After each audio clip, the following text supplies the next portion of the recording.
We're here in Alexandria, Virginia with the once and future Senator George Allen of Virginia. How are you, Senator? I'm doing great, Cameron. And by the way, your viewers should know here in Old Town Alexandria, there's actually a Cameron Street named after him.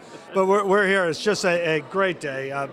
Ronald Reagan's the one who motivated me to get involved in politics back in 1976 when we were the rebellious anti-establishment against President Ford.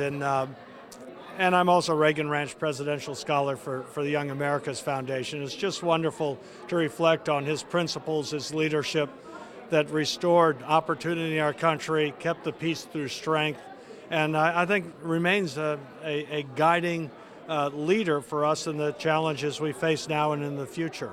Now, you're based in Alexandria, Virginia. NRA News is in Alexandria, Virginia. This is one of the most historical cities in all of the country, one of the most beautiful cities. In 200 years from now, will Ronald Reagan have the historical significance that Jefferson and Washington have? I believe so. Washington was peace through strength, and Reagan applied that as far as military. Obviously, as Ronald Reagan said, he hoped for a day where no one had to worry about dragging a chain and you wouldn't have dictators and tyrants. Human nature as it is, there are going to be those people that are evil and hard-hearted. So we'll always have to have a strong national defense. More importantly, Reagan will be as applicable as Jefferson's Declaration of Independence, talking about we're endowed by our Creator with certain inalienable rights of life, liberty, and the pursuit of happiness. That has to endure.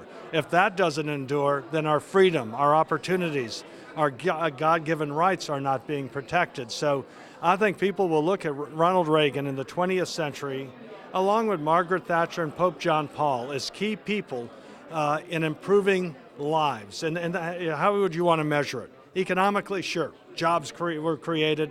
Our country was stronger. But then you have literally hundreds of millions of people who are behind the Iron Curtain, from the Baltics to the Adriatic, who are breathing and tasting the breeze of freedom and the nectar of liberty because of Ronald Reagan not accommodating the evil empire of the Soviet Union, but confronting it and ultimately defeating it. And so that's why I think Ronald Reagan, like Abraham Lincoln, is looked upon as a great leader, will always be part of not just American history in the advancement of freedom, but the advancement of freedom for people throughout the world. Last question, talking about the world. The situation in Egypt, of course, is our biggest foreign policy challenge at the time. How would Ronald Reagan handle that? Ronald Reagan, in fact, just look at a lot of these that have come up in Iran earlier, last year. I think Ronald Reagan would have been on the side of the students who are all asking for greater freedom against this theocracy in Iran. And I think what Ronald Reagan be doing now with Egypt, because Egypt is an ally, and they have recognized and are not belligerent towards Israel. I think what he'd be saying, he'd be looking for someone like a Yeltsin or a Lech Walesa, honestly. But apparently there aren't any like those individuals in Egypt. But he'd be working for a transition to a country that would be aligned with our interest, where the people have a say and they have a freedom of religion, freedom of expression, and the rule of law. And I think that for Egypt, where we have the best relations are actually our military-to-military relations. After all, we provide about $1.3 billion to their military that seems to have the respect of the people.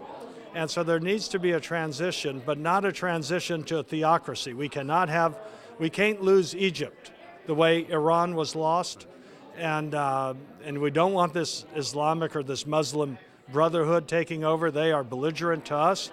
They are a threat to Israel. Israel's surrounded now by whether it's Hamas or Hezbollah or Syria, all fostered. Pick your poison. Yeah, all fostered by Iran, and that just can't happen. Now, it's for our interest in Egypt. So there needs to be a smooth transition with fair and free elections where the people don't just have a snap judgment and have anarchy and chaos, and allowing something like the Muslim Brotherhood to exert influence and turn it into theocracy under the auspices of Iran. So these are very dangerous times. But I think where Reagan would be going towards is how can we transition towards a free and just society that's aligned with our interest in Egypt. And I think he would show that leadership. He'd also get other countries to pitch in with him. And that's something that a weak America has a harder time getting that done. So we need a stronger leadership there. But I'm not going to criticize our administration other than to say I hope there's a lot going on that we're not watching in the news behind the scenes. Our last question is about you personally. Why should our listeners and our viewers look to you as a champion of the Second Amendment? Well, the best way to do that is look at my rating from the NRA. I'm proud that I have an A+ rating during my service in the United States Senate.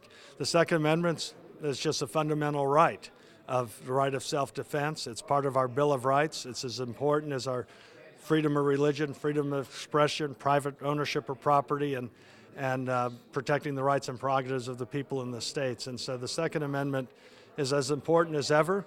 And when I was governor, we put in, for example, a concealed carry law, and we cracked down on criminals by abolishing the lenient dishonest parole system. I'm proud that our crime rates went down. You compare them to D.C., right across the river, you compare them to Maryland, our crime rates are way down. And unfortunately, the law-abiding citizens in those two, in Maryland and especially in D.C., other than the Supreme Court decision, which is very good, and that was one thing I tried to do in the Senate too, is give Second Amendment rights to Americans who live in the District of Columbia, is that our crime rates are much less than theirs because citizens are more likely to be able to protect themselves and their families and their property in Virginia, whereas in D.C., law-abiding citizens are unprotected. Senator Allen, thanks for your time, sir. Well, it's my pleasure. Thank you to the NRA, and thank you for standing up for the freedom of all Americans.